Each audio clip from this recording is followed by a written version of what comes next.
Irmãos, é uma honra, um privilégio estar com os irmãos aqui nesta manhã. Quero tributar a Deus toda a honra e toda a glória. Quero agradecer ao pastor Leônidas pelo honroso convite. É muito bom estar no meio de obreiros e ainda mais ouvindo a palavra de Deus. Essa igreja eu já conheço há muitos anos. Eu servi aqui pelo Exército no ano de 96 a 2004 e pertencia à Ciad Espel. O pastor Samuel Rodrigues foi o pastor que me ordenou ao ministério pastoral, e saudoso pastor Samuel Rodrigues. Fui edificado ouvindo o pastor Carlos Alberto, já acompanho já há algum tempo os seus artigos, lá no Face. Que Deus possa continuar abençoando o Senhor. Irmãos, antes de eu começar a falar aqui, eu queria dizer que eu tive mês passado e adquiri uma tosse alérgica nos Estados Unidos, peguei lá menos 18. Por que eu estou lhe falando isso? Porque eu estava pregando numa vigília em New Jersey e eu comecei a tossir. A irmã lá atrás começou: está amarrado, ajuda teu servo. E eu falei: irmã, não é o inimigo não, é a tosse alérgica, tá? Se eu tossir aqui no meio da ministração, não precisa repreender não. Já tomei várias coisas, mas eu fico bom. Aí eu voltei uma semana depois para pregar. Eu ganhei tanta bala que eu parecia aqueles garotos um dia de Cosme e Damião. Saí com os bolsos cheios de pastilha.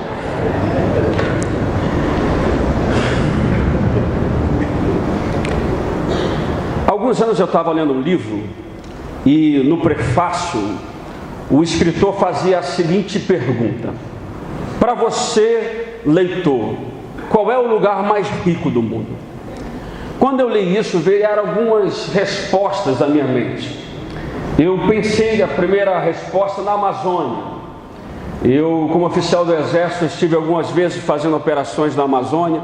E eu me lembro que no ano de 2001 eu estive lá em Roraima, numa tribo chamada Raposa Serra do Sol. E lá eu vi índias com diamantes do tamanho de uma bola de golfe no pescoço. A Amazônia tem a maior biodiversidade do mundo. Para você ter ideia, existem algumas espécies de aranha que 1 grama do seu veneno custa $35 mil. Além do que a Amazônia é o segundo maior depósito de água potável do mundo e daqui a alguns anos a água será mais cara que petróleo. Vieram outras respostas, talvez os poços de petróleo da Venezuela, do Kuwait, as minas de diamante da África do Sul, todo o tesouro que é guardado no Fort Knox nos Estados Unidos. E quando continuei a sua leitura, ele surpreendeu ao dizer que o lugar mais rico do mundo é o cemitério. E eu, a princípio, comecei a ler a sua resposta. E ele diz que o cemitério é o lugar mais rico do mundo porque lá estão os quadros que nunca foram pintados, as músicas que nunca foram compostas, as empresas que nunca foram abertas, os livros que nunca foram escritos. No cemitério há potenciais, capacidades, sonhos, projetos que nunca saíram do papel. Quando você assiste um jornal e você vê que pela violência jovens, adolescentes morrem na flor da sua idade, um pensamento vem à mente: quantos sonhos, quantos projetos morreram com aquela pessoa? Imagine se Santos Dumont morre antes de inventar o avião. Com certeza eu levaria dias para chegar aqui. Imagine se Bill Gates morre antes de fundar a tecnologia, qual seria a nossa perda?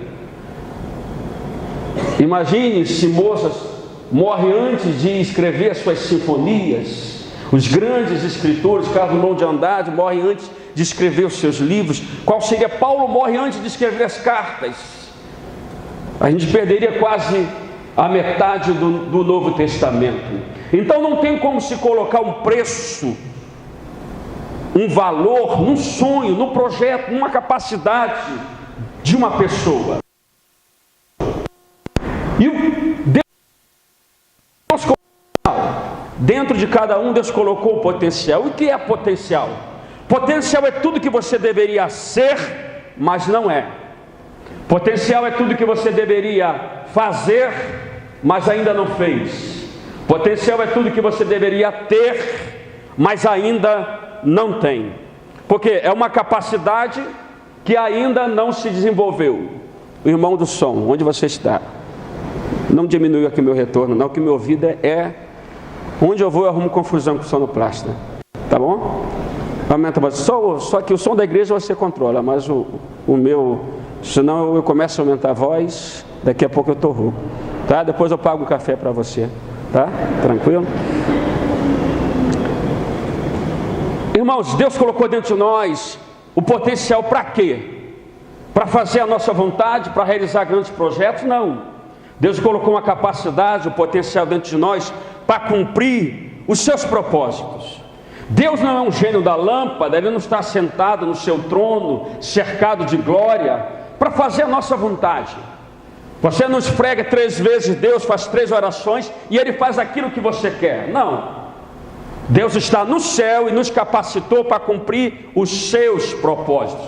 Provérbios 19, 21 diz assim: muitos são os pensamentos do homem, mas os propósitos de Deus, este sim permanecerá. Escute, Deus vai conversar com o homem, e a primeira conversa de Deus com o homem, Deus não veio falar: olha, Adão, como é que o Éden é bonito? Não, Deus vem impor, vem dar ordens. Deus olha para Adão e diz assim: olha, eu tenho algumas ordens, algumas missões para você. Você vai crescer, frutificar, multiplicar, encher a terra, se sujeitar à terra. A gente diz algo muito interessante nas Forças Armadas. A gente diz assim: quem dá a missão antes tem que prover os meios. Você acha que Deus daria ordem a Adão sem antes capacitá-lo, colocar dentro dele potencial para cumprir a sua vontade? Antes de Deus ordenar Adão, Deus capacitou Adão para que ele crescesse, multiplicasse, frutificasse. Como? Lá em Gênesis capítulo 1, 12 diz assim: Deus colocou dentro de cada espécie a sua semente. Ou seja, Deus ordena a Adão, mas antes Deus coloca dentro dele capacidade, potencial para fazer a sua vontade. Se Deus te chama para algo, tenha certeza que Ele não vai te capacitando durante. Deus já coloca dentro de você capacidade para cumprir o que Ele te ordenou para fazer. Vamos lá ao texto. Deus chega para Abraão e diz: Abraão, dentro de você há uma grande nação. Irmãos, há alguns paradoxos nessa afirmação de Deus. Porque se eu sou Abraão, eu ia falar assim: Deus, dentro de mim há uma grande nação. Como?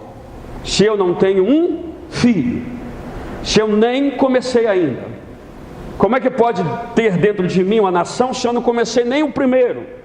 E há algumas coisas que eu quero dizer para o senhor. Eu não tive um filho e nem posso ter, porque já sou velho. Sara, além de velha, é estéril. Sabe por quê?